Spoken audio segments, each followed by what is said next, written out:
a este primer ciclo, a esta primera conferencia sobre la Sierra de Atapuerca. Forzosamente, este primer ciclo de 6 conferencias es absolutamente parcial. En 6 conferencias no se puede ver ni fotografiar todo lo que es la Sierra de Atapuerca. A lo largo de ciclos próximos años iremos completando. Comprendemos que falta hablar de la geografía humana y de la geografía física de la Sierra de Atapuerca, de la cultura megalítica de la Sierra de Atapuerca, de los proyectos de desarrollo para el entorno de la Sierra de Atapuerca. Repito, en años sucesivos ya iremos completando estas facetas. Les invito a que observen, si tienen ustedes el programa de mano, el cartel. Es un cartel que verán, es una foto manipulada digitalmente, en la cual Ramón Luque, un asociado nuestro, es que lo ha hecho saltar unos fragmentos de la foto, unos fragmentos de esa fotografía digitalizada de Alfonso Corona. Ha captado perfectamente un problema que nosotros detectamos en la Sierra de Atapuerca, en los yacimientos pleistocenos de la Sierra de Atapuerca y de Atapuerca en su conjunto, y es la fragmentación de la Sierra de Atapuerca. Una fragmentación que creemos que es triple, una fragmentación física, derivada de la propia naturaleza de lo que estamos hablando. Una sierra siempre divide. Hay una ladera norte y una ladera sur. Por un lado, repito, esa fragmentación. Por otro lado, una fragmentación social. La Sierra de Atapuerca está dividida en 2 comunidades, Atapuerca e Ideas de Juarros, que no solamente se reparten jurisdiccionalmente los yacimientos. Grandolina, la cima de los Grandolina está y Galería está en jurisdicción de Atapuerca, y la cima de los Huesos y la entrada de Nueva Mayor es de Ideas. Hay otra fragmentación social, jurisdiccionalmente depende de cada uno. Y después hay una fragmentación institucional. En la Sierra de Atapuerca, los yacimientos, en la gestión de los yacimientos de los pleistocenos y en la gestión del futuro de la Sierra de Atapuerca, participa el Estado, porque es uno de los que colaboran en la investigación, promocionan la investigación, y además el Estado es el máximo propietario de la Sierra de Atapuerca a través del Ministerio de Defensa. Después está la Junta de Castilla y León, los ayuntamientos, la Diputación. Es otra fragmentación. De esta fragmentación derivan problemas.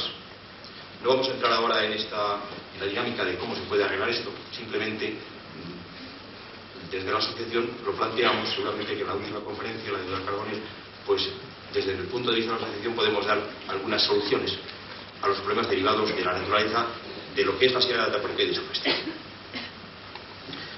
Contamos para esta primera conferencia con el profesor Juan Luis Arzuaga, que es codirector de los yacimientos, que no se prodiga mucho en Burgos como los otros 2 codirectores a la hora de dar conferencias. Por lo tanto, es para nosotros un honor que abra este primer ciclo.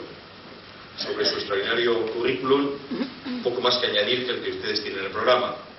Posee el Nobel de la Ciencia, porque es príncipe de Asturias de investigación científica y técnica, y alguna vez le he oído que le ha tocado 2 veces la lotería, o el gordo de la lotería, porque se ha encontrado en los yacimientos pleistocenos pues los descubrimientos de un antecesor en Grandolina y todo lo que está apareciendo en la cima de los Huesos. Evidentemente no todo es azar. Detrás de esos premios gordos de la lotería no es la casualidad, sino el trabajo científico, el trabajo minuciosamente hecho. Es además coautor de un libro, La especie elegida, por Ignacio Martínez, que durante muchas semanas fue y estuvo en las listas de los libros más vendidos. Es un libro que ya va por la 11ª edición y que yo descaradamente invito a que lo lean.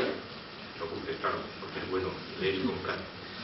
Lo lean y lo compren porque verán lo que es una buena divulgación. Se entra en la superficie de lo que es algo más profundo, como es la paleontología, y además nos cuenta de una forma, repito, muy rigurosa lo que es Atapuerca. Es un libro que en el suplemento Babelia del País, en su momento, el crítico Sánchez Ron lo dijo que era uno de los mejores libros de divulgación científica hecho por españoles. De hecho es así, un libro sencillamente extraordinario. El humano, termino, forma parte de un equipo con Eduardo Carbonell y con José María de Castro, que codirigen los yacimientos pleistocénicos de la Sierra de Atapuerca. Cuando yo hablo con unos amigos que vienen de fuera y hablamos de la Sierra de Atapuerca y de los yacimientos, les cuento que a mí, tanto como a la impresión que me produce lo que allí se está descubriendo, la trascendencia científica que tiene, me impresiona que 3 españoles se pongan de acuerdo y trabajen en equipo, cuando este pueblo, este país, somos tan centrífugos, tan disolventes. Que 3 españoles, repito, trabajen en equipo codo con codo, es sencillamente admirable, y para mí, del fenómeno de Atapuerca, es uno de los que más me impresiona. Emiliano Aguirre, que fue el padre de todos estos yacimientos, evidentemente tuvo bastante que ver en esta buena canción, está claro. Termino. Nos va a hablar el profesor Arzuaga de los neandertales, un capítulo de la paleontología humana sobre el que tanto se ha fantaseado, tantas novelas se han escrito, tantas películas se han hecho, y que Juan Luis nos va a descender con rigor, con ese rigor que caracteriza, a conocer el verdadero retrato de estos primos nuestros, que seguramente en su momento también hollaron la Sierra de Atapuerca.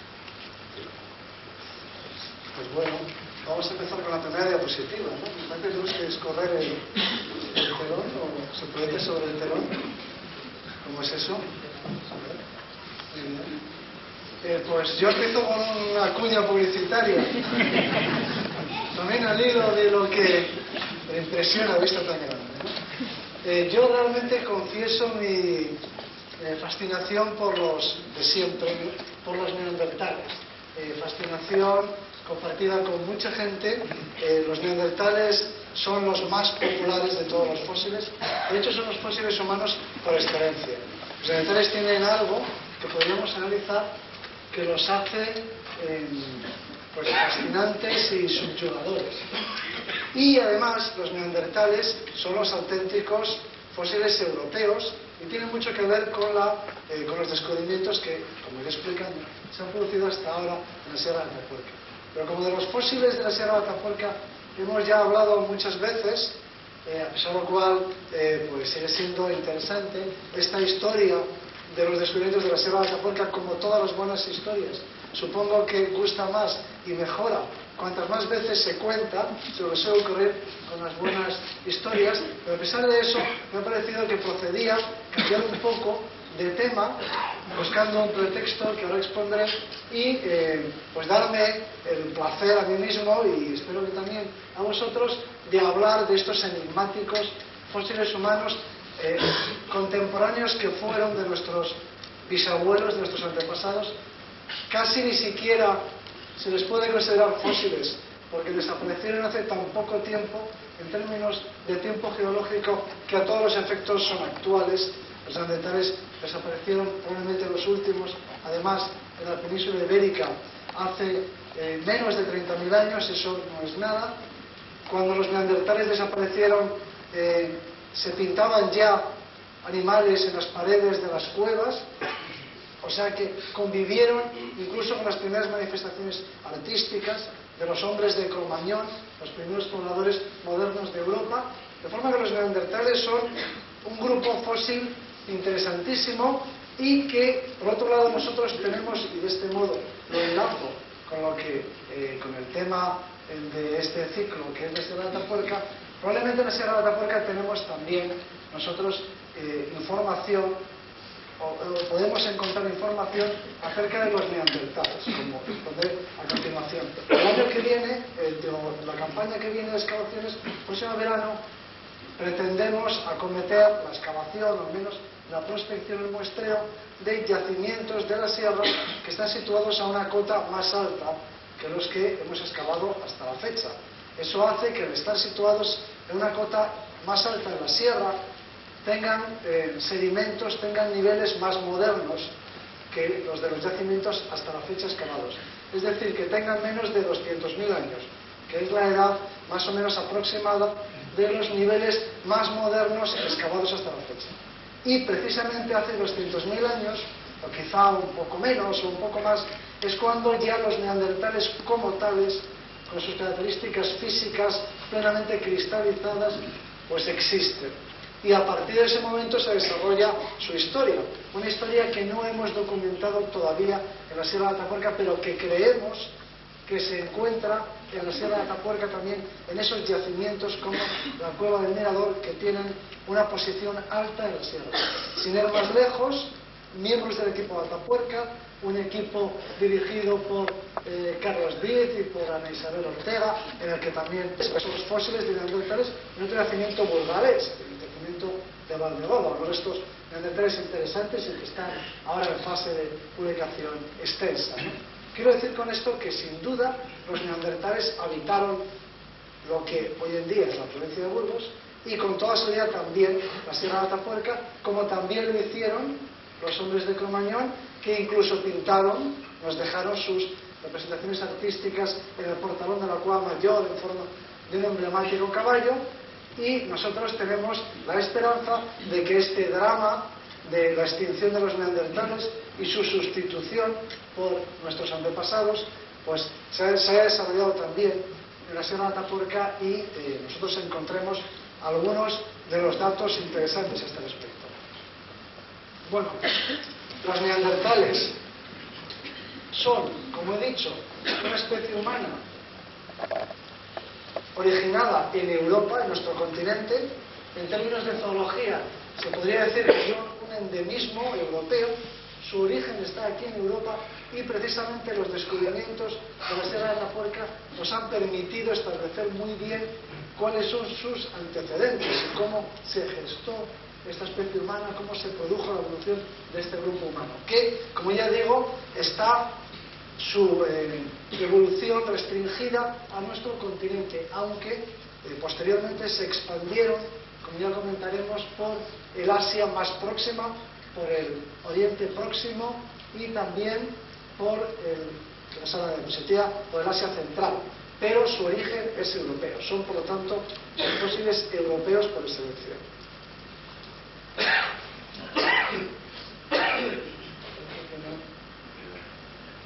Tenemos la siguiente diapositiva. De la Sierra de Atapuerca se han encontrado los primeros pobladores, o los más antiguos restos humanos, de pobladores humanos de nuestro continente. De manera que el antecedente más remoto de los neandertales se puede buscar en estos primeros pobladores europeos, de los que hemos encontrado los restos en el yacimiento de la Gran Dolina y que tienen 800.000 años de antigüedad, aunque en otro yacimiento, en la trinchera de ferrocarril, conocido como la Sima del Elefante, hay registros fósiles de hace más de 1 millón de años. Estoy por decir que si esa diapositiva no se puede ver, pasamos a la siguiente para poder avanzar.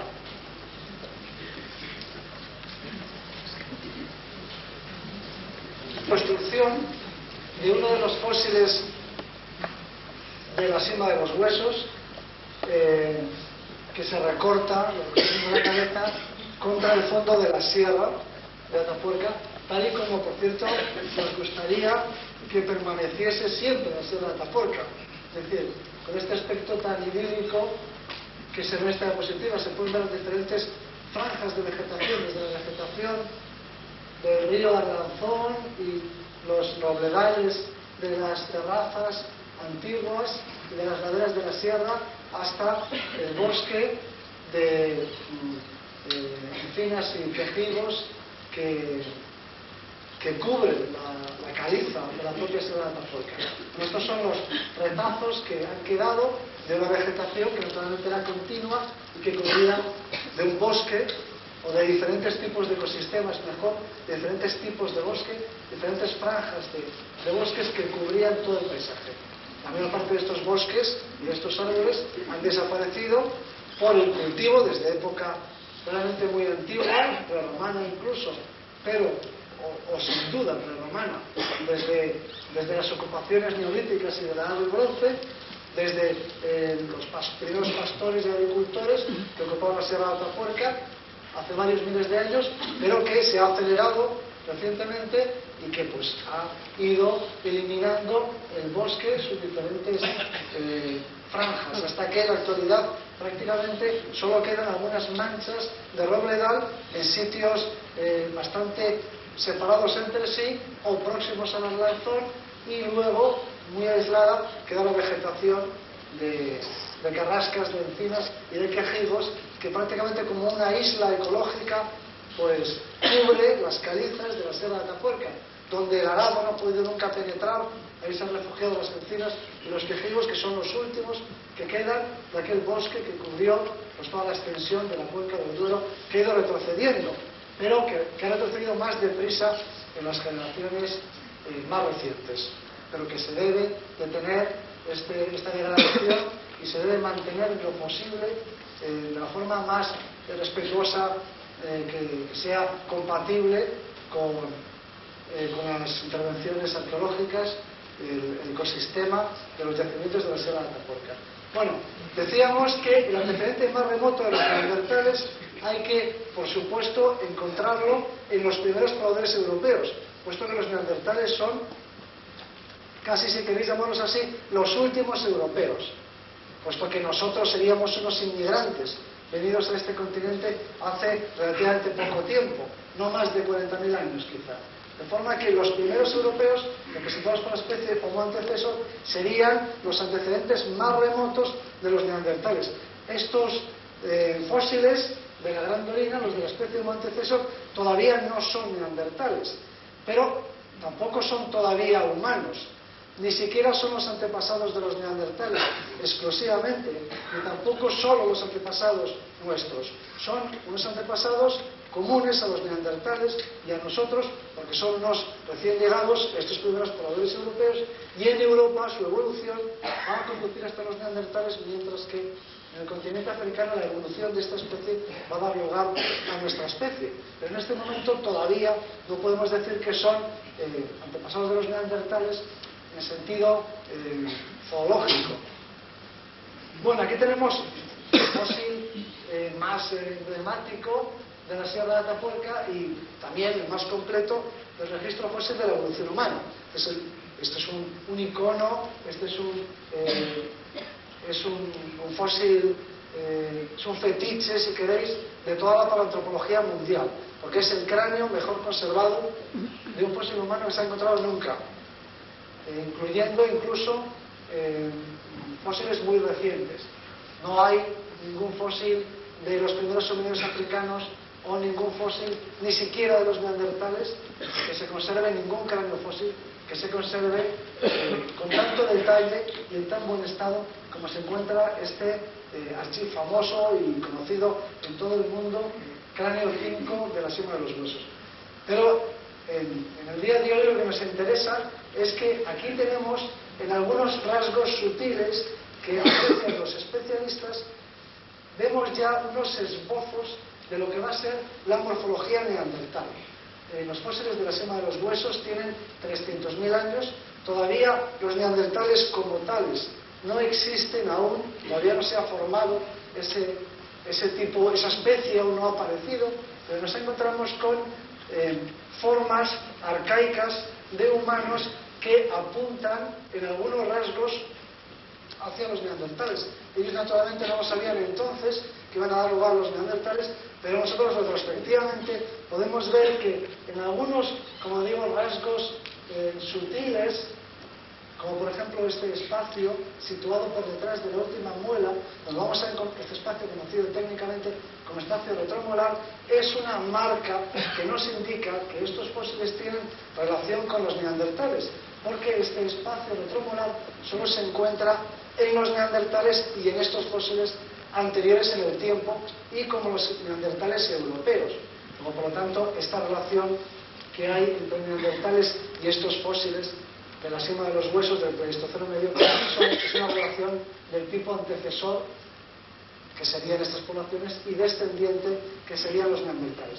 De forma que los fósiles de la Sima de los Huesos sí que pueden llamarse en sentido zoológico, en sentido científico, pre-neandertales, en sentido de que pertenecen a una especie de la que se puede afirmar que, andando el tiempo, decenas de miles de años después, quizá incluso más de 100.000 años después, va a dar lugar, desde mucho tiempo a escala humana, no tanto tiempo a escala evolutiva o a escala geológica, pero que finalmente de aquí saldrán los neandertales, que representan un tipo humano de todas formas muy cambiado con respecto a este. aquí vemos muchos rasgos de tipo, si se quiere, primitivo o arcaico. Los neandertales no son, en algunos de esos rasgos, en muchos de ellos, no son formas primitivas, como suele pensarse. Hay un error muy frecuente que consiste en pensar que los neandertales son formas humanas arcaicas, es decir, que representan nuestros antepasados. Son como éramos nosotros hace unas decenas de miles de años, o centenares de miles de años. Pues esta creencia es falsa. Los neandertales no se parecen así en conjunto a nuestros antepasados. Los neandertales presentan muchos rasgos especializados propios suyos. Es decir, que, para expresarlo de una forma sencilla, los neandertales estaban tan evolucionados como lo estamos nosotros, solo que estaban evolucionados o habían evolucionado en una dirección diferente de la nuestra. Es decir, que las características que ahora mencionaré de los neandertales son características que nunca tuvieron nuestros antepasados. Son características que solo desarrollaron los neandertales, probablemente como una adaptación a la vida que ellos llevaban en Europa, mientras nuestros antepasados pues vivían en la cálida África. Pero es importante insistir en esto, que los neandertales no representan una forma humana disminuida, como si fuéramos nosotros mismos, pero en un peldaño inferior de la escala del progreso o de la evolución, como si fueran unos antepasados nuestros. Los neandertales representan una humanidad, la mejor forma de expresarlo es diciendo que son unos humanos distintos. Y efectivamente hubo un tiempo en el que los neandertales evolucionaron en Europa, nuestros antepasados en África, y coexistieron, aunque todavía no convivieron, dos especies humanas diferentes. Hubo un tiempo en el que los neandertales vivían, si queréis, felices, entre comillas, o sobrevivían, si queréis expresar en términos más dramáticos, en Europa, mientras que en África nuestros antepasados evolucionaban y estas dos humanidades no tenían conocimiento la una de la otra, hasta que en un momento posterior en el tiempo se pusieron en contacto y entonces se desarrolló un drama, una historia con mayúsculas, la historia de la extinción de los neandertales, la historia de la llegada de nuestros antepasados. Es una historia que esperamos también poder esclarecer o contribuir a comprender en la Sierra de Atapuerca. Aquí tenemos esa reconstrucción que he mostrado antes contra el fondo de la Sierra de Atapuerca de lo que sería un antepasado de los neandertales, representado por esta reconstrucción del cráneo 5 de la cima de los huesos.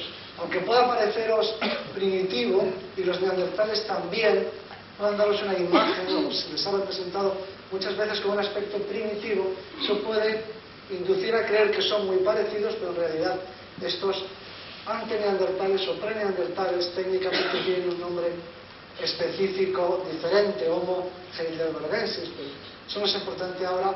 No son todavía neandertales, aunque sí antepasados remotos de los neandertales.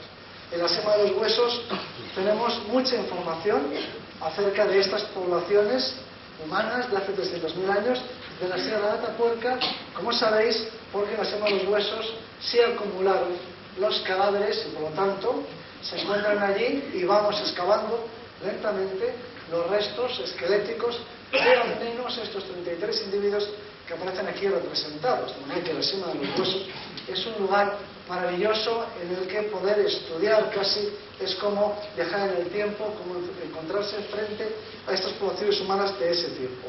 Bueno, ese es el trabajo que hemos realizado hasta la fecha y que seguiremos realizando, porque la cima de los huesos es un yacimiento que se seguirá excavando dentro de varias generaciones, tal es su abundancia en fósiles humanos, tal es su riqueza, y ese es un tema apasionante y del que hablamos normalmente, pero hoy vamos a olvidarnos de ellos y vamos a centrarnos en sus descendientes, los neandertales, para ir, y este es el propósito de esta conferencia, ir preparando el terreno, ir calentando el ambiente, si queréis, sobre todo ir informando a la gente de Burgos de qué es lo que buscamos en esos niveles superiores de los yacimientos altos de la Sierra de Atapuerca, qué tipo de historia queremos conocer, quiénes son los protagonistas de esa historia, en qué marco se realiza, qué es lo que vamos en definitiva buscando en esas excavaciones que proyectamos.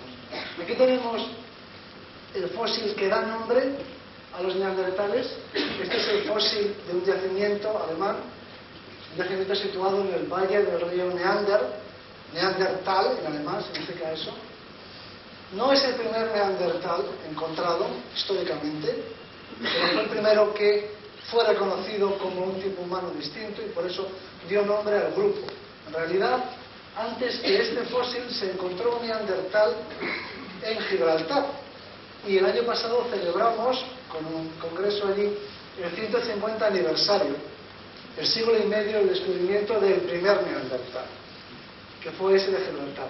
Y poco faltó para que los neandertales se llamasen, en lugar de neandertales, calpenses, porque se propuso el nombre de Homo calpicus. Calpicus viene de Calpe, Calpe es el nombre clásico de Gibraltar. Gibraltar, el nombre viene de Jebel Tarik, el monte de Tarik, el conquistador de España. La palabra árabe que da nombre a la roca actualmente, pero el término clásico es Calpe.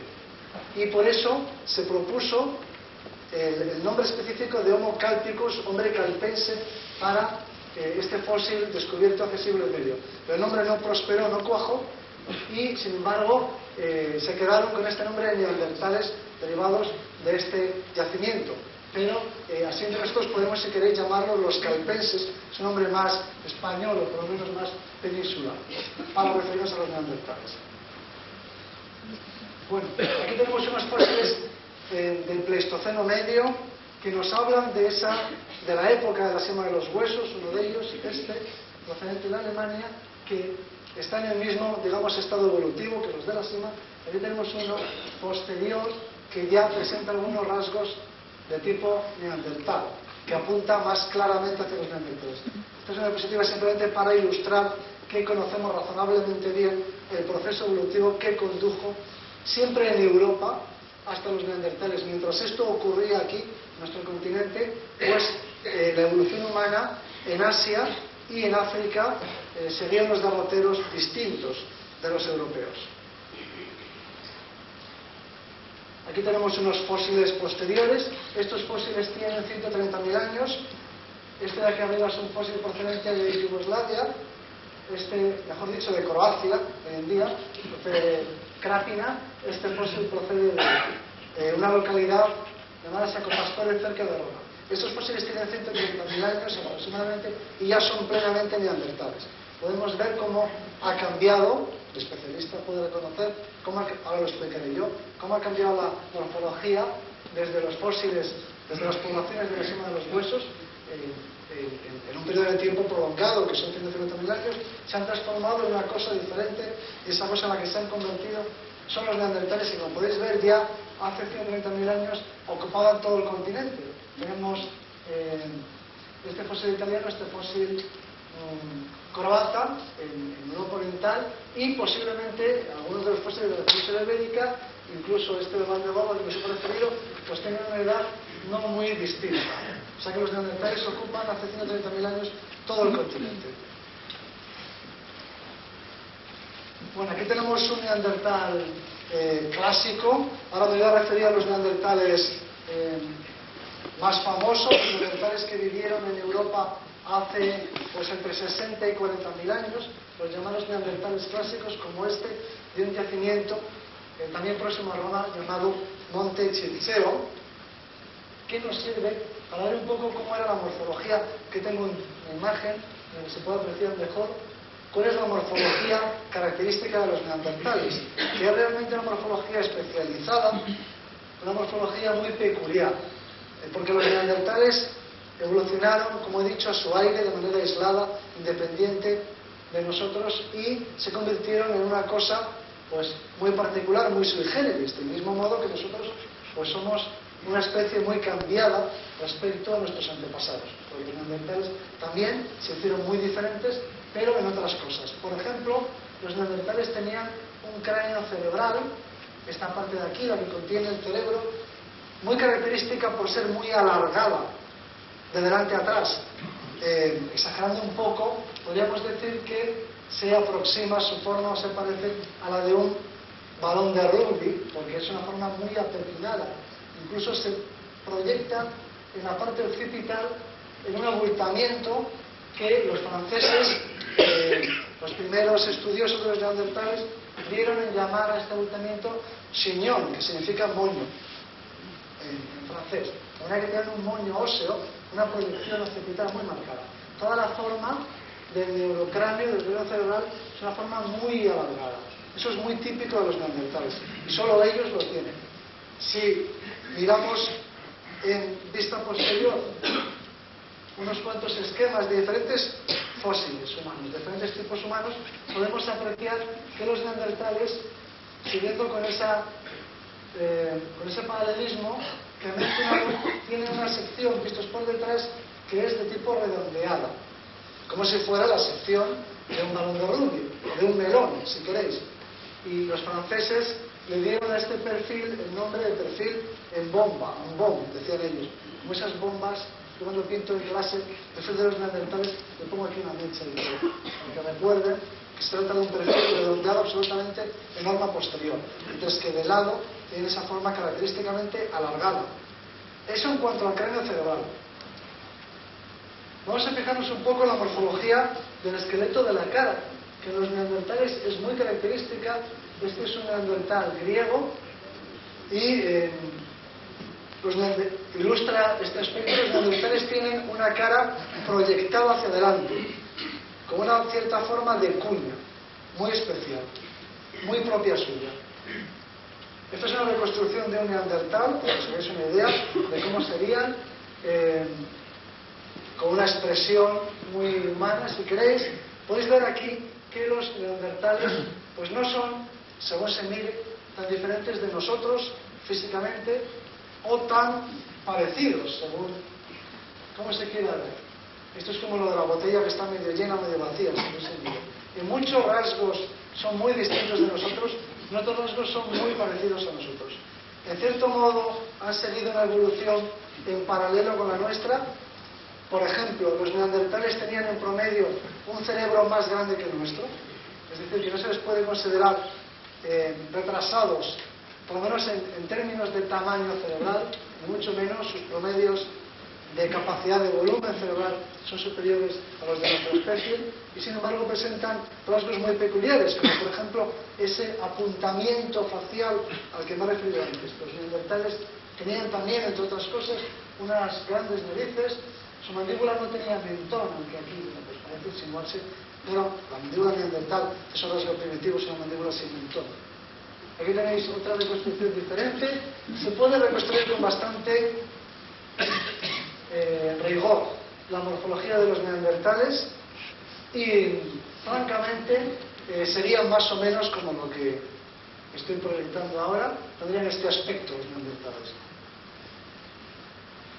Quizá os parezcan más semejantes a nosotros de lo que pensabais antes. Bueno, aquí tenemos un esqueleto neandertal porque también podemos reconstruir con bastante exactitud cómo eran sus proporciones corporales, cómo eran ellos físicamente.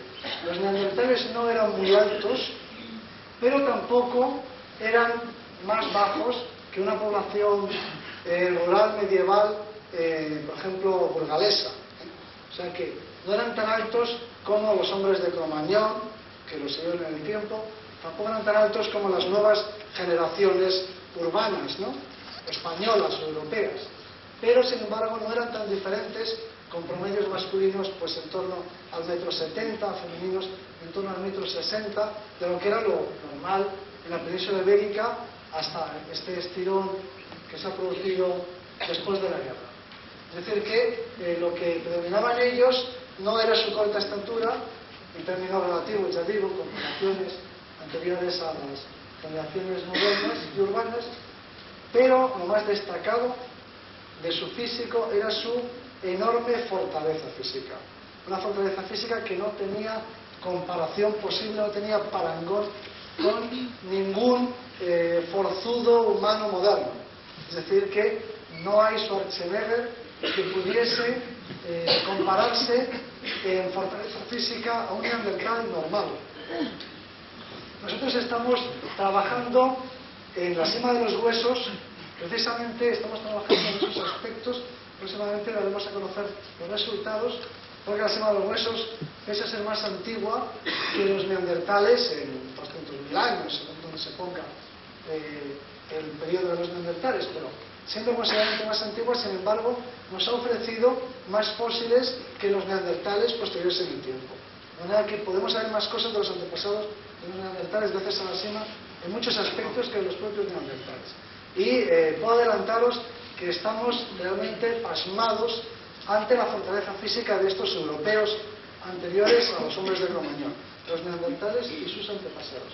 Dan una fortaleza física difícilmente imaginable. Es gente que pesaría por encima de los 90 kilos de puro músculo.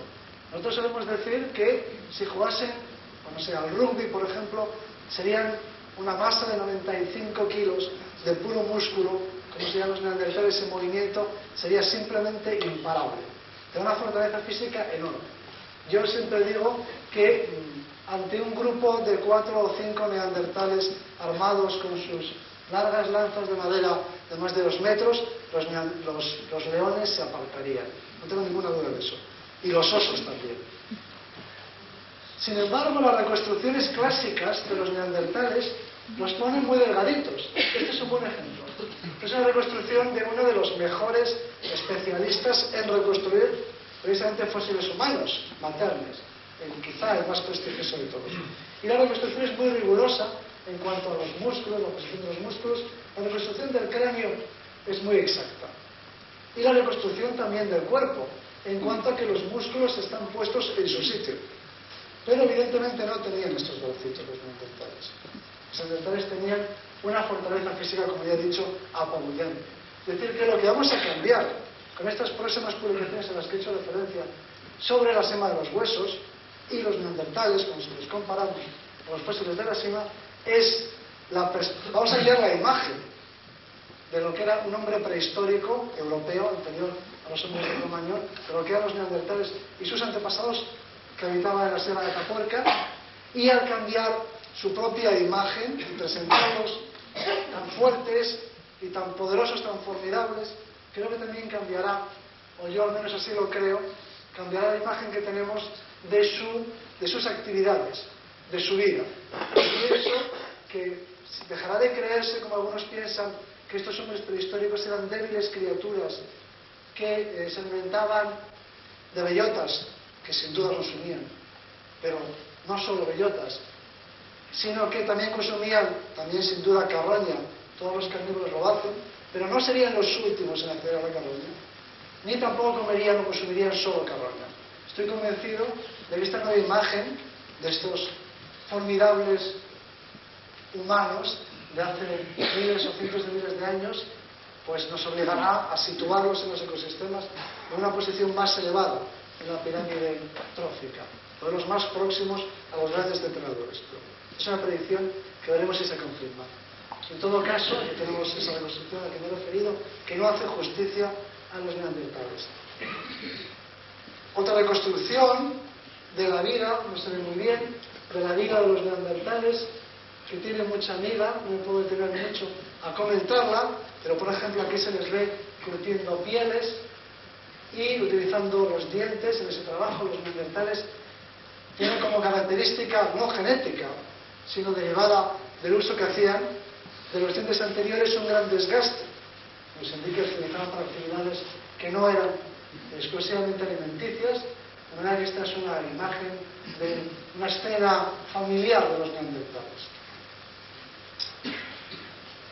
Bueno, aquí tenemos un poco lo que ha sucedido con las estaturas a lo largo del tiempo.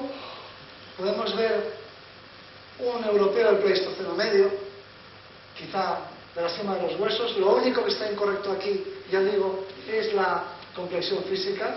No eran tan delgaduchos como se ve en este dibujo, eran enormemente fuertes, mucho más anchos de hombros, de caderas, con una masa muscular mucho mayor, más desarrollada, pero aquí lo que se muestra son los cambios que se han producido en la estatura y falta un pico en esta evolución de dientes de sierra. Tenemos unos primeros pobladores y unos pobladores del Pleistoceno medio europeos altos. Los neandertales serían más bajos, se habían acortado sus miembros. Posteriormente los hombres de Cromañón, nuestros antepasados, volverían a ser altos, para luego descender en época, probablemente desde el Neolítico, la estatura y alcanzar pues su valor mínimo en época medieval y volver a subir. Aquí nos falta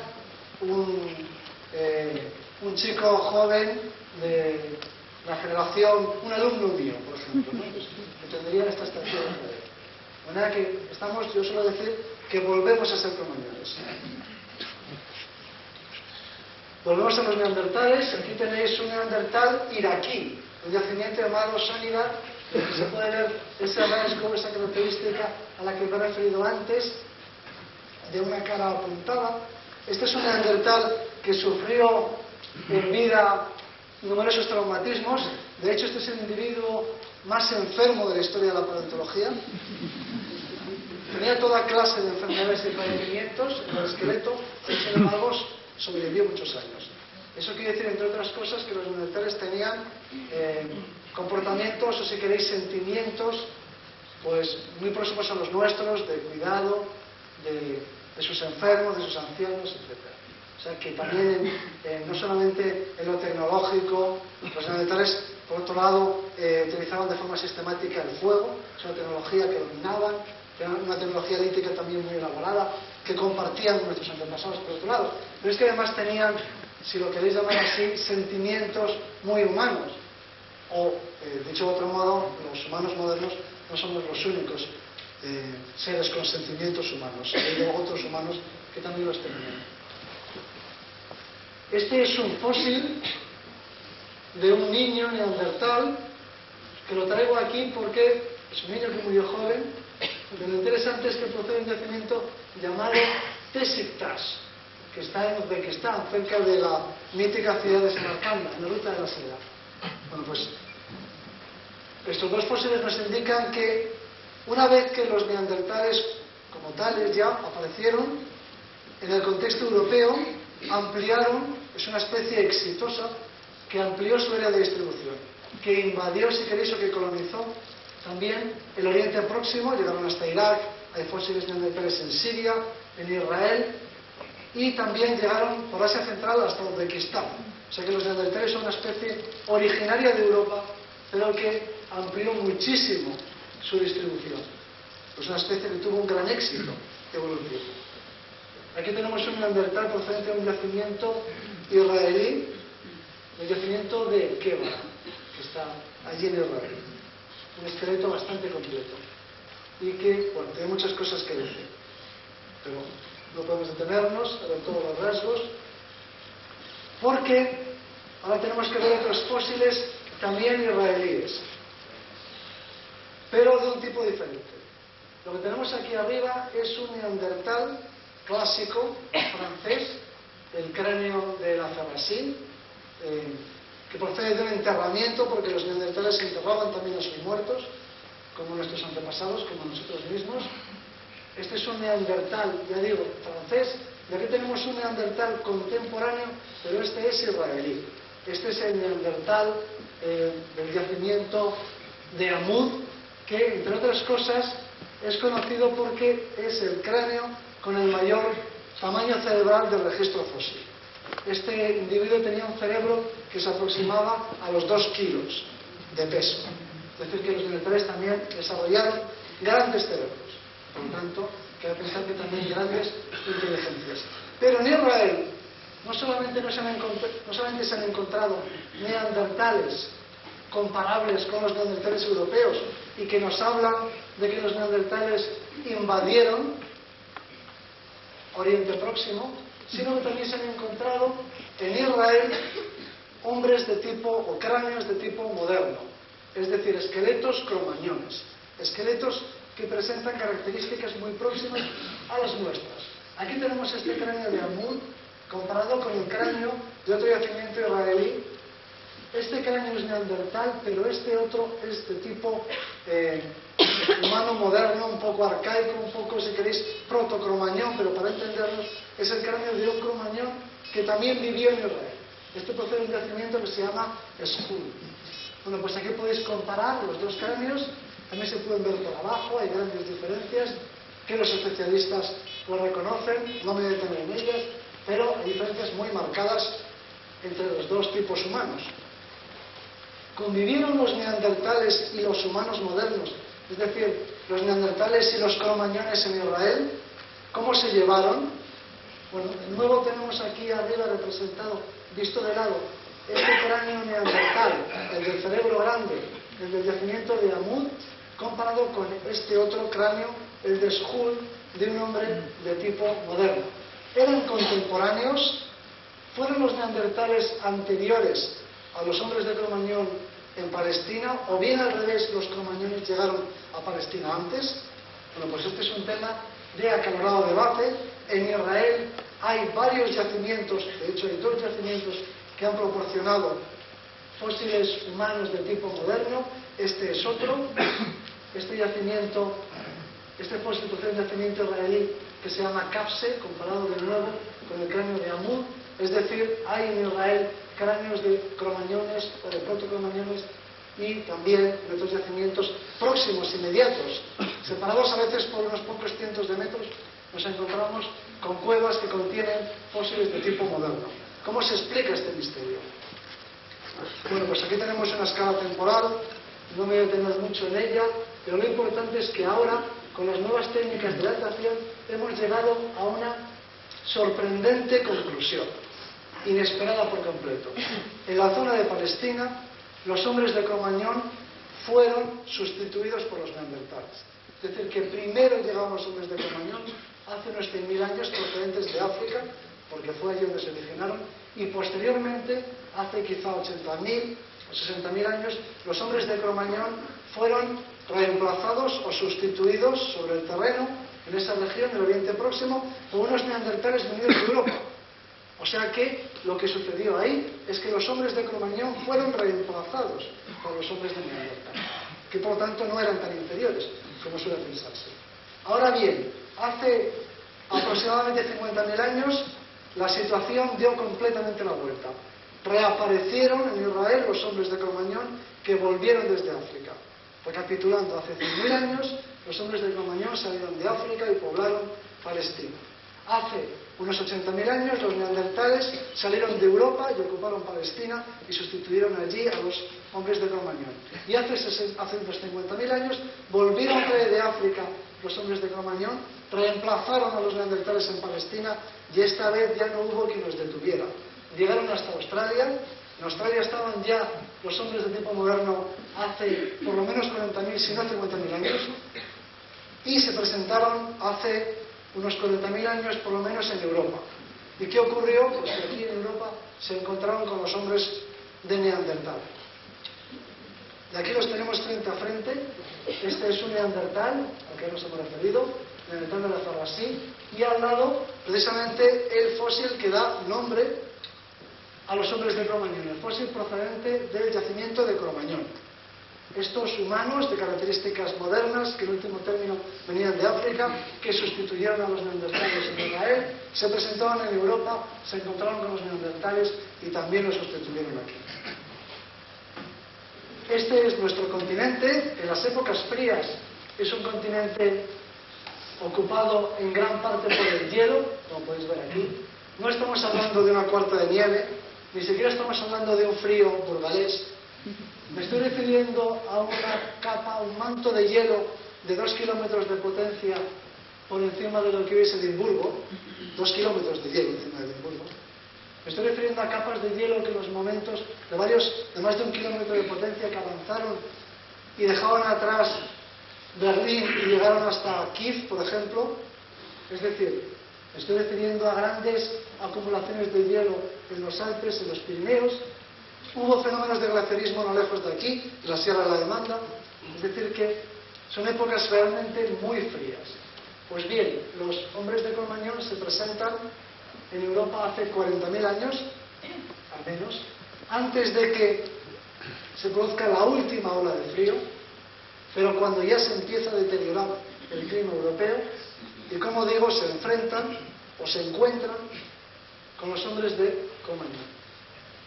Los humanos modernos, nuestros antepasados, los hombres de Cromañón, fabricaban una tecnología distinta de la tecnología neandertal, muy elaborada, si queréis decirlo así, muy inteligente, en la que además de la piedra a la que daban forma en estas láminas alargadas que luego retocaban concienzudamente, además de eso utilizaban materia orgánica para producir puntas como estas, azagallas de hueso o de asta, y además utilizaban estos fines, estas materias, y además se adornaban con colgantes, con collares y, por último, hacían representaciones artísticas, producían arte, incluso de tipo muy realista, muy figurativo, presentaban animales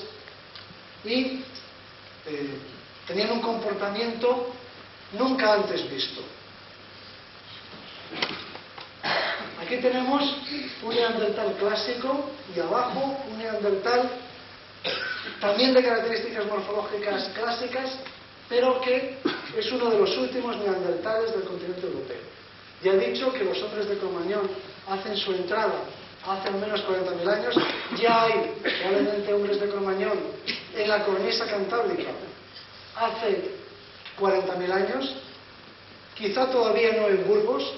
Hay un yacimiento burgalés que ha proporcionado industria producida por los neandertales que se fecha en menos de 30.000 años, con Millán tiene quizá 35.000 años. Es decir, que 5.000 años después de que los hombres de Cro-Magnon ocuparan la cornisa cantábrica al norte del Ebro y se establecieran en cuevas como la de Castillo o en Cataluña, en cuevas como la de Vilamartín, por ejemplo, 5.000 años después de que eso ocurriera y ya hubiera en la península ibérica hombres de Cro-Magnon, todavía, si estas dataciones se confirman, las de Juan Millán, había neandertales en Burgos, no tan lejos de la cornisa cantábrica, no tan lejos de Santander. Es decir, que hace 40.000 años quizá había hombres de Cro-Magnon en la montaña, sin embargo aquí, en Burgos, había todavía neandertales. Es decir, que hay un largo periodo de coexistencia entre los neandertales y los hombres de Cro-Magnon. La historia con mayúsculas de lo que ocurrió en Europa cuando llegaron los hombres de Cro-Magnon es una historia de reemplazamiento discontinuo que dura un largo periodo de tiempo, cerca de 10.000 años, porque los últimos neandertales desaparecen en la península ibérica hace menos de 30.000 años. Que es diferente en unas regiones que en otras, pero finalmente la historia con mayúsculas es una historia de sustitución, de extinción de los neandertales, de reemplazamiento por nuestros antepasados. Pero junto con esa historia con mayúscula, en muchos lugares del escenario europeo hay muchas pequeñas historias de pequeños grupos que se encontraron unos con otros. Esas historias que cuentan los novelistas, del estilo de La Guerra del Fuego o del estilo de Cameroso Cavernario, eso se refiere a las pequeñas historias que sucedieron en ese largo periodo de coexistencia que duró 10 milenios. Tuvieron lugar muchas pequeñas historias en muchos lugares distintos, de todo tipo de historias, toda clase de posibilidades se dieron, aunque el resultado final fuera el reemplazamiento.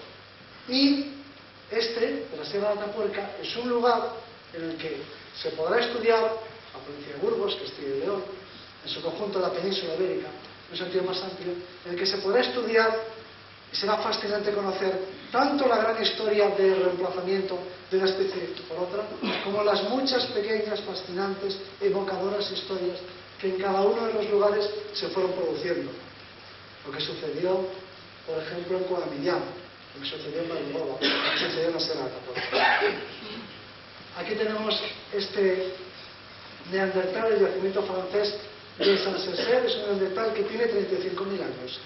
Fijaros que he dicho que hay presencia humana moderna hace 40.000 años en Cataluña y en la montaña. Pues bien, al norte de los Pirineos, 5.000 años después, seguía habiendo todavía neandertales. Y al sur de la cornisa cantábrica, al sur del Ebro, 5.000 años después, seguía habiendo neandertales. O sea que las poblaciones neandertales y de Cro-Magnon estaban muy mezcladas en el continente europeo. Eso dio lugar a todas esas pequeñas historias. Aquí tenemos la mandíbula de un yacimiento español, el yacimiento de Zafagaya, en Málaga, en el que se han encontrado restos humanos de esta misma época, de poco más de 30.000 años, y hay también dataciones que nos indican que en esta región meridional de la península ibérica, los neandertales, quizá también en Levante, quizá también en Portugal, pues sobrevivieron hasta hace menos de 30.000 años. De manera que este es el final de esa historia, una fascinante. La evidencia molecular también apunta en la misma dirección que el registro fósil. Cada vez más datos que nos indican que no corre por nuestras venas ni una sola gota de sangre neandertal. Termino esta presentación con la imagen, una imagen muy querida para mí, una reconstrucción que a mí me parece que tiene mucha magia de lo que pudo ser pues, uno de los últimos neandertales, un viejo cazador neandertal. En cierta ocasión leí un epitafio en una novela que se refería a no una especie humana distinta a la nuestra, de una etnia humana distinta a la nuestra, un epitafio en una novela acerca de los indios de las praderas norteamericanos, que creo que se puede aplicar igualmente a los neandertales. Ese epitafio decía: aquí yace la raza india, que si no fue grande es porque no le dejaron serlo. Pues lo mismo, creo yo, podríamos decir de los neandertales. Muchas gracias. Esto es todo.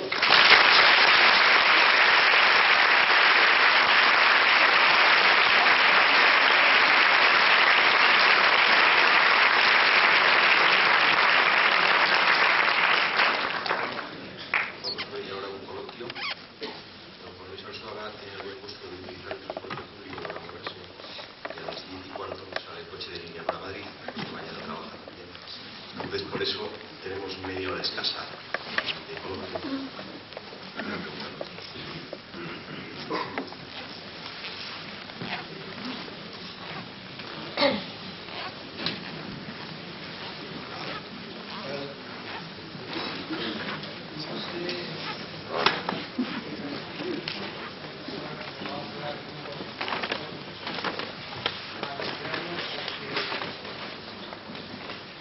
Nos hemos enterado esta misma semana en Burgos de que uno de los lugares potenciales en que el Ayuntamiento de Burgos piensa para poner el vertedero de la ciudad es justo el borde oriental de la Sierra de Atapuerca. ¿Qué opinas de esto? Bueno, pues antes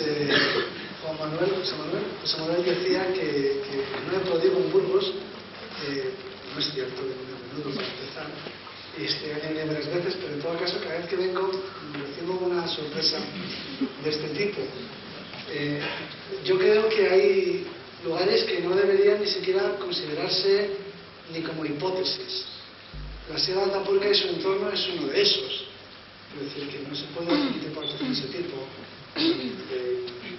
instalar un vertedero ni ninguna otra actuación que afecte a la integridad de lo que es un bien de la humanidad, como es la Sierra de Atapuerca, ¿no?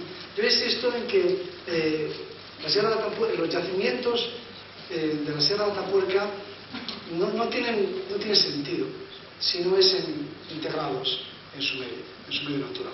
Si no, realmente se pierde su función principal de los yacimientos, que consiste en evocar en nuestra mente esas escenas del pasado, en recrearlas mentalmente, en revivirlas, en representarlas mentalmente. Bueno, ese es el principal valor del yacimiento. El yacimiento produce registros que los científicos estudian, se traducen en publicaciones. Pero lo que realmente nos toca cuando visitamos un yacimiento, que tiene una carga simbólica, que tiene un simbolismo para nosotros, que tiene un significado, es que tiene la capacidad, el yacimiento, sea Numancia, sea el Partenón, o sea la Sierra de Atapuerca, tiene la virtualidad de despertar en nosotros sentimientos. De manera que ante un yacimiento arqueológico nosotros tenemos una experiencia, no es una experiencia religiosa, pero es una experiencia de tipo emocional. Y eso nos enriquece, como la que sentimos ante una manifestación artística. Bien, si ese valor se pierde todo, porque queda la ciencia fría, el documento científico. Lo que se ha perdido es la capacidad que tienen los yacimientos como este de emocionarnos, de hacernos sentir algo, de hacernos sentir que no vivimos en vano. Bueno, pues todo eso, esa magia, solo es posible en una Sierra de Atapuerca que conserve esos valores, los valores naturales, los valores científicos, en el caso de los humanos prehistóricos que vivían en una armonía mayor que la nuestra con su medio, es fundamental que eso se preserve así. De manera que esto yo creo que debe de calar tan hondo en la sociedad que se descarte, incluso como hipótesis, hacer cualquier actuación que nos lleve a, cuando nos acerquemos a la Sierra de Atapuerca, sentir no ya una emoción, sino al contrario, un rechazo. Lo que nos tiene que producir la Sierra de Atapuerca, una visita a la Sierra de Atapuerca, es un escalofrío de sentimiento, de placer, no un escalofrío de terror. De manera que creo que se debería descartar, incluso como hipótesis, cualquier actividad de este tipo que se aproximara a la Sierra de Atapuerca. No necesariamente que se produzca en el interior de la Sierra de Atapuerca, ni siquiera que se acerque a la Sierra de Atapuerca. Y termino diciendo, como hay un componente emocional y sentimental en todo esto, terminaría diciendo que así es como yo lo siento. ¿Existe relación alguna entre lo hallado aquí en Atapuerca hace 800.000 años y lo de Etiopía con 1.200.000 años?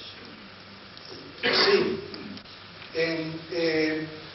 En Europa se produce un poblamiento. Europa es un continente que está desierto, que está deshabitado por seres humanos, entiendo.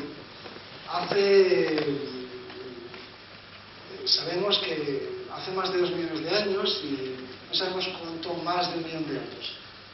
Momento en el que se produce el poblamiento por primera vez.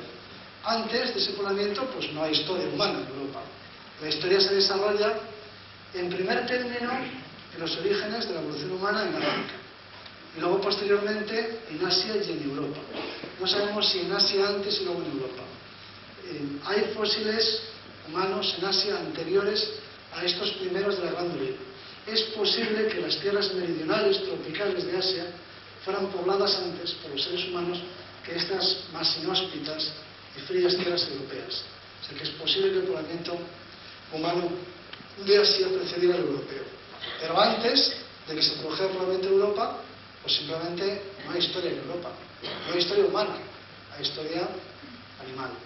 Entonces lo de Etiopía pues es el antepasado africano de los primeros europeos y también de los neandertales.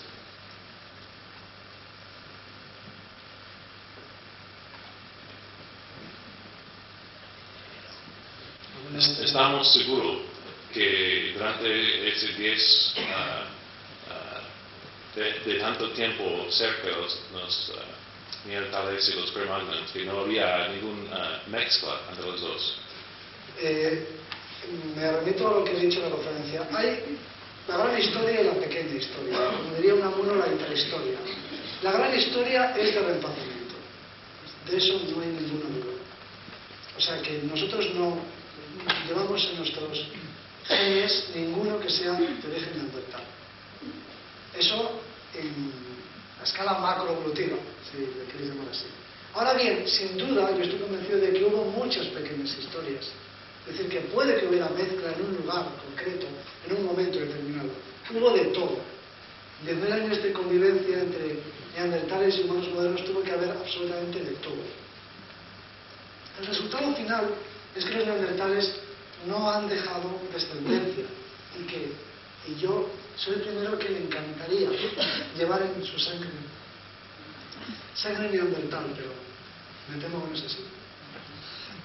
Ahora bien, lo que nos fascina no es la gran historia. La gran historia siempre es muy fría. Neandertales sustituidos por hombres de Cro-Magnon. Lo realmente interesante, al menos para mí, son las pequeñas historias. Yo quisiera saber qué ocurrió con esas múltiples comunidades, en esos múltiples lugares en los que hubo contacto. Es decir, no sé lo que ocurrió en Burgos, probablemente fue diferente de lo que ocurrió en Cantabria o de lo que ocurrió en Israel. O sea que el resultado global es de su evolución. Conforme vayamos conociendo...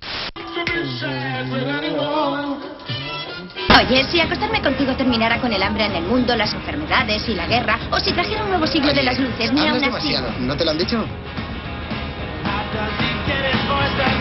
Así está mejor. Que se acerque a la Sierra de Atapuerca. Y termino diciendo, como como hay un componente emocional y sentimental en todo esto, terminaría diciendo que así es como yo lo siento. ¿Existe relación alguna entre lo hallado aquí en Trancuerva hace 800.000 años y lo de Etiopía con 1.200.000 años?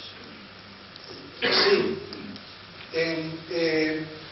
En Europa se produce un poblamiento. Europa es un continente que está desierto, que está deshabitado por seres humanos. Sabemos que hace más de 2 millones de años y no sabemos cuánto más de 1 millón de años. Momento en el que se produce el poblamiento por primera vez. Antes de ese poblamiento, pues no hay historia humana en Europa. La historia se desarrolla, en primer término, en los orígenes de la evolución humana en África. Y luego, posteriormente, en Asia y en Europa. No sabemos si en Asia antes y luego en Europa. Hay fósiles humanos en Asia anteriores a estos primeros de la Gran Dolina. Es posible que las tierras meridionales, tropicales de Asia, fueran pobladas antes por los seres humanos que estas más inhóspitas y frías tierras europeas.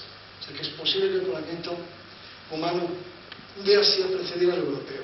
Pero antes de que se produjera el poblamiento de Europa, pues simplemente no hay historia en Europa. No hay historia humana, hay historia animal. Entonces lo de Etiopía pues es el antepasado africano de los primeros europeos y también de los neandertales.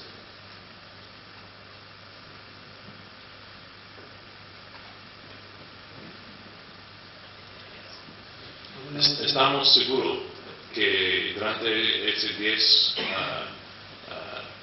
de tanto tiempo cerca de los neandertales y los Cro-Magnons, que no había ninguna mezcla entre los dos. Me remito a lo que he dicho en la conferencia. Hay la gran historia y la pequeña historia. Como diría Unamuno, la intrahistoria. La gran historia es de reemplazamiento. De eso no hay ninguna duda. O sea que nosotros no llevamos en nuestros genes ninguno que sea de origen neandertal. Eso en la escala macroevolutiva, si le queréis llamar así. Ahora bien, sin duda, yo estoy convencido de que hubo muchas pequeñas historias.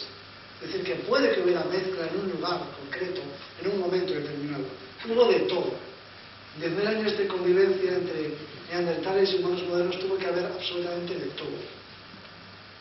El resultado final es que los neandertales no han dejado descendencia y yo soy el primero que le encantaría llevar en su sangre neandertal, pero me temo que no es así. Ahora bien, lo que nos fascina no es la gran historia. La gran historia siempre es muy fría. Neandertales sustituidos por hombres de Cro-Magnon. Lo realmente interesante, al menos para mí, son las pequeñas historias. Yo quisiera saber qué ocurrió con esas múltiples comunidades, en esos múltiples lugares en los que hubo contacto. Es decir, no sé lo que ocurrió en Burgos, probablemente fue diferente de lo que ocurrió en Cantabria o de lo que ocurrió en Israel. O sea que el resultado global es de su evolución. Conforme vayamos conociendo y leyendo mejor el registro arqueológico y el registro fósil, iremos conociendo más pequeñas historias y cada vez será más fascinante, más sugestivo. Será tan bello como una leyenda, solo que será historia. Pero para eso tenemos que tener más datos acerca de las pequeñas historias. Pero globalmente hay desplazamiento completo. Y eso es seguro. Desgraciadamente, ya lo digo, a mí me encantaría tener un antepasado neandertal. Pero creo que su contribución a la especie humana actual debió de ser muy pequeña, tan pequeña que se perdió. Quizás se produjera alguna contribución en alguna población local, pero a lo largo del tiempo esa contribución terminó por perderse y ya no quedó nada. Pero es posible que alguien tenga un pariente muy remoto neandertal. ¿Sí?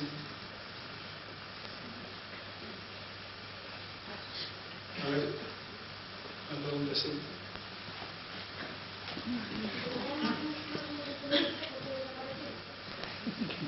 Esa es una buena pregunta.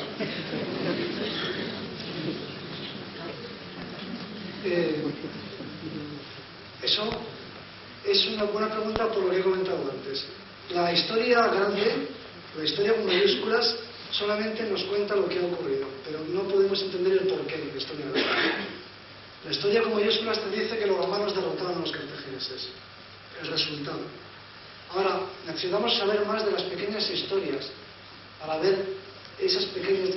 ¿Qué ocurrió en la práctica, ¿no? A nivel de las pequeñas poblaciones? ¿Qué sucedió? Realmente no lo sabemos. Los neandertales eran más fuertes y eran inteligentes, al menos tanto, probablemente tanto como nosotros mismos. Es posible que no tuvieran la capacidad del lenguaje que tenemos nosotros, es probable. De hecho, tienes que pensar que la competición entre neandertales y humanos modernos no se produjo a nivel individual. Te lo explico. No luchaba un neandertal contra un hombre de Cro-Magnon. Quizá hubiera ganado el neandertal, quizá hubiera ganado el hombre de Cro-Magnon. No siempre es el más fuerte. La historia de David y Goliat nos indica que no necesariamente el más fuerte gana al más débil. Pero en todo caso, no es eso lo importante. La competencia fue entre grupos. Los grupos neandertales competían con los grupos cromañones. Y no competían directamente entre sí, sino indirectamente a través de los recursos. Es decir, que los hombres de Cro-Magnon y los neandertales, como grupos, socialmente, competían o buscaban el mismo tipo de alimentos. Y los humanos modernos, nuestros antepasados, eran más eficaces, lo hacían mejor. Es decir, que no es una guerra en sentido humano-moderno, es una guerra en términos ecológicos. Dos especies compitiendo por la misma comida, por los mismos recursos, pero no compitiendo a nivel individual. Un ser humano aislado es incapaz de sobrevivir. Debemos pensar que los hombres de Cro-Magnon estaban mejor organizados, sus grupos estaban mejor organizados, aprovechaban mejor el territorio y sus recursos. Esta es una forma de contestar a la pregunta. Pero en la práctica no hay contestación a la pregunta por lo que te he dicho antes, porque no conocemos la pequeña historia. La pequeña historia, ¿por qué los neandertales fueron sustituidos? No se puede contestar en su conjunto, sino hay que preguntarse, ¿por qué los hombres de Cro-Magnon sustituyeron a los neandertales en el Valle de los Lanzón? ¿Por qué los sustituyeron en la montaña de Cantabria? ¿Por qué los sustituyeron en Gibraltar? Porque al final resultó que los sustituyeron en todas partes. Pero eso es la suma de las pequeñas historias. Y eso lo conocemos muy mal. Realmente muy mal. Apenas nada. Es decir, que en cada lugar de Europa se establecía una competencia a pequeña escala. El resultado final fue la competencia a gran escala. ¿Se entiende lo que he dicho? Es decir, no sé por qué los hombres de Cro-Magnon desplazaron a los neandertales en Cataluña, pero seguramente esa historia fue diferente de la que tuvo lugar en Burgos. En los detalles, digamos.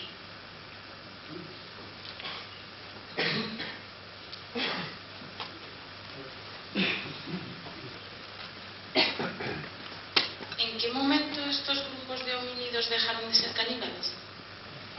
Nunca. Neandertales lo seguían siéndolo, aunque enterraban a sus muertos. Sí, eso de ser caníbal es un comportamiento muy humano. Somos la única especie que lo practica de forma sistemática. O sea, que se dan casos de canibalismo aislados entre los animales, pero de una forma tan programada como lo hacemos nosotros, no hace ninguna especie. El canibalismo es una característica humana y hay evidencias de canibalismo, o al menos de descarnamiento, en África, algo después de que se observe la Gran Dolina.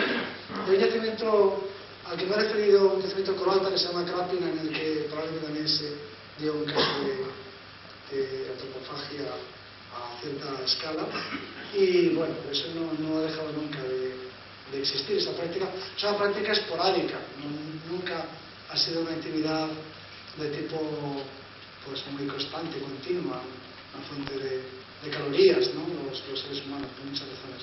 Pero eso es algo que se ha producido de cuando en cuando y no es exclusivo de nuestra especie. Hay otras especies humanas, nos ven en la historia, que también lo han practicado. O sea que, no sé, esa es la pregunta, ¿no? ¿Cuándo hemos dejado de ser caníbales? La respuesta es que nunca. Sí, eso no me interesa, que tengo que hacer aquí. ¿Hay antecedentes del hombre del Neandertal en África?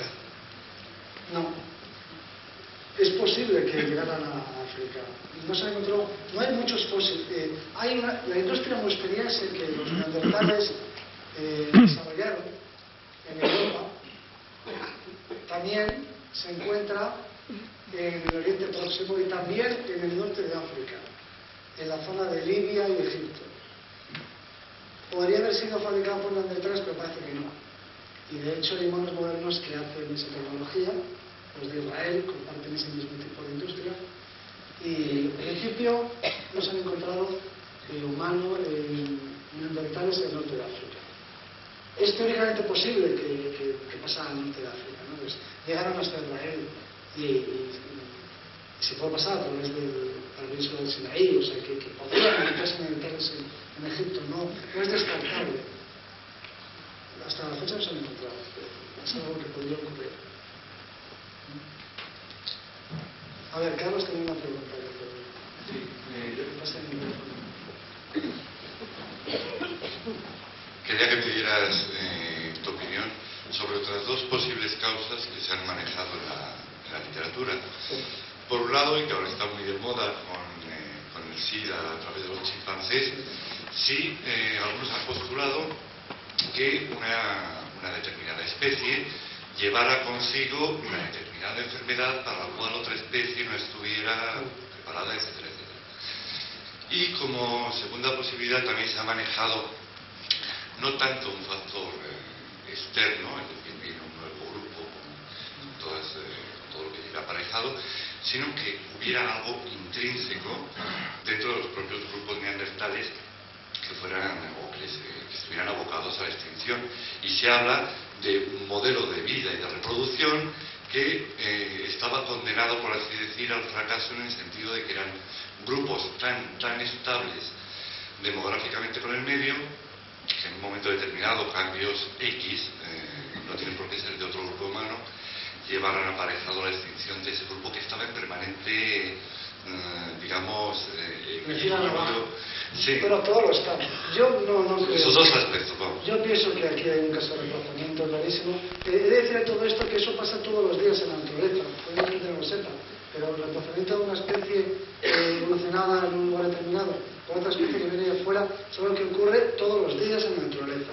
No es nada excepcional ni único en nuestra especie, sino que hay múltiples ejemplos y forma parte de la dinámica de la biosfera. Es decir, no, lo que ha sucedido aquí se trata de seres humanos y nos resulta más próximo, pero en principio no hay nada el otro jueves, como ocurrió en los neandertales. Con respecto a esas dos hipótesis, hay una que es la de una especie de epidemia. El sistema inmunitario de los neandertales sería sin duda diferente del de los hombres de Cromagnon, eso sin duda. Los sistemas inmunitarios se evolucionan muy deprisa y se adaptan a cada medio. Y el sistema inmunitario de los, por ejemplo, indios americanos era diferente del nuestro y no habían pasado cientos de miles de años de evolución independiente. O sea que esa es una posible causa. Tiene la dificultad de que es indemostrable, la forma de contrastarla. Yo no lo creo. Yo no lo creo porque yo pienso que no. Los agentes patógenos que conocemos en la actualidad, ninguno de ellos podría producir este resultado, ninguno. Por la sencilla razón de que no conocemos ningún tipo de microorganismo que pueda producir una epidemia, una pandemia en poblaciones que tienen estructura demográfica. Todos los microorganismos que conocemos tienen un periodo de vida muy breve, es decir, de días por lo general. La viruela, que es relativamente reciente, es quizá el microorganismo que puede durar más tiempo en latencia.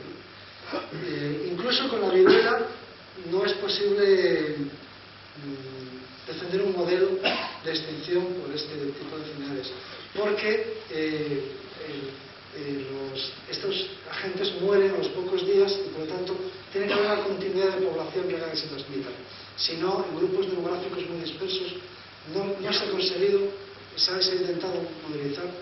Y al menos de los microorganismos que conocemos nosotros, ninguno de los sectores podría producir ese resultado. Un posible microorganismo que no exista ya de un género de microorganismo, yo digo el de la viruela, que sería el ejemplo más parecido. De hecho, produjo mucha mortalidad en América.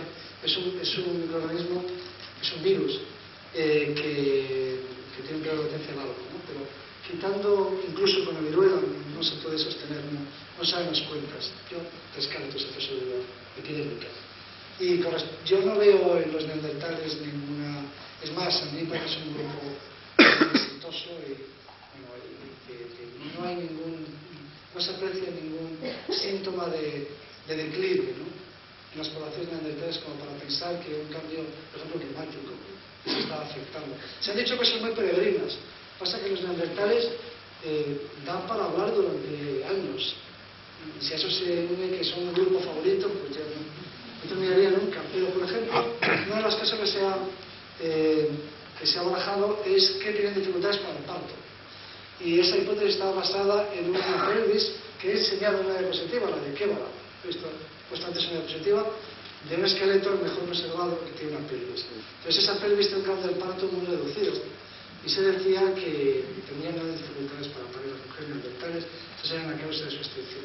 Bueno, yo estaba en Israel estudiando esta pelvis en el mes de diciembre y resulta que está deformada por aplastamiento en el yacimiento y el canal del parto reducido en realidad no era naturalmente así. O sea que incluso esa hipótesis así un poco peregrina, ¿no?, de que tuviesen dificultades para dar a luz y que por tanto tuviesen una tasa de natalidad baja, etc. Pero no tiene mucha base. Yo creo que este es un ejemplo de reemplazamiento de un grupo humano, especie, como le queremos llamar, por otro cultural. Y bueno, a lo largo de mucho tiempo, claro. Contestando a la pregunta de este chaval, precisamente la prueba de que los humanos modernos no eran mucho más inteligentes que los neandertales es que tardaron 10.000 años en sustituirlos. 10.000 años es mucho tiempo. Jesucristo nació hace 2.000 años. 2004 aproximadamente. O sea que, y fíjate el tiempo que hace desde la época de Jesucristo, pues imagínate 10.000 años. Es un periodo de tiempo muy largo de coexistencia. No sabemos hasta qué punto estaban mezcladas las poblaciones neandertales y de humanos modernos. Uno se puede hacer este gesto, puede que estuvieran así. Hay quienes dicen, algunos modelos hablan de la frontera del Ebro. Es decir, los neandertales los hombres de Cromañón estarían al norte del Ebro, y los neandertales al sur del Ebro. El caso de Cromañón es un buen ejemplo, ¿no? Entonces aquí tendríamos este modelo, que presento así.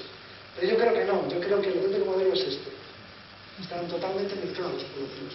Pero, y yo creo que ya con esto contesto, y lo termino para irme, esto es lo que suelo yo decirles, no sé si hacen caso, a los políticos, cuando me preguntan, bueno, ¿y qué pasó con los neandertales? ¿Por qué se extinguieron? Y yo les digo, ¿queréis saber por qué se extinguieron? Pues dame medios por el que se extinguieron. En medios lo averiguaremos y ya lo diremos. ¿Qué quieres que lo invente? Vamos a excavar.